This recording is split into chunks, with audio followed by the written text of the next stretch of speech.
questions? What did coaches say to you in the first half there after your first touchdown? Did they say anything to you about flipping the ball at the 1 yard line? Yeah, it was I was a step in front. Didn't really notice it in the game, but they got on me though. But they didn't stress it too much. I noticed on the second one you carried it all the way up the tunnel pretty much. Yeah, that's what they told me to do. So I just listened to what they said, try to go with it. How big was this game for the whole defense, getting this many turnovers? It's big. Just after the first loss, we felt that we weren't playing like ourselves. So coaches told us to just relax, go out there and try to play like you was what you wouldn't when you were in high school. So a lot of guys just went back to their old ways. That's a good thing. Did you have any games in high school where you had 2 defensive touchdowns in a game? Yes.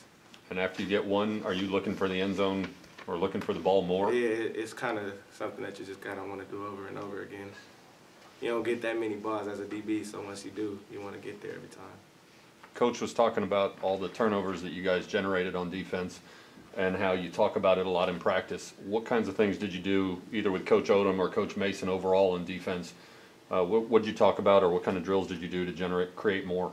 It's just a buzz going around the defense. If you talk about something so much, I mean, everybody's thinking about it all the time, so it just happens on the field. And they really just go out every day in practice, and we do little tip drills and stuff like that just to keep us aware of it and just know that the ball could come at any time, and you got to make sure you make the play because it's big for the team. Is there a competition between different guys on the defense? You had a couple interceptions. Ryan Smith had a couple. It's not really a set competition, but I mean, everybody wants to be the one with the most picks, so I mean, I'm going to talk about it a little bit. Anything else, guys? Hanging on to the shutout, I mean, is that big for this defense? Was that something y'all were aiming for during the game? Yeah, it's really big.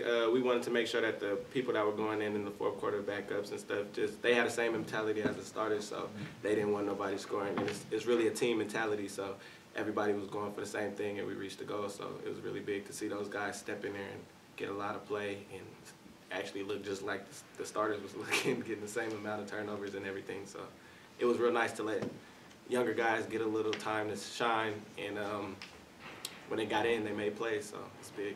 The coaches talked all week about how Stephen F. Austin was going to run some hurry-up offense, a lot like what you saw at Baylor last week. How much did it benefit you guys to see a similar tempo 2 weeks in a row? It helped a lot, but I mean, coming from Conference USA, you see that a lot. So really, most of the games that we play, we're used to seeing hurry-up offenses, and our offense always, in practice, they have 2 sets, so we go against it a lot in practice. So we know being in Conference USA and playing the teams that we play, we're going to see it a lot, so you just got to be ready for it. How do you see the momentum your defense generated today carrying over into next week's game versus A&M?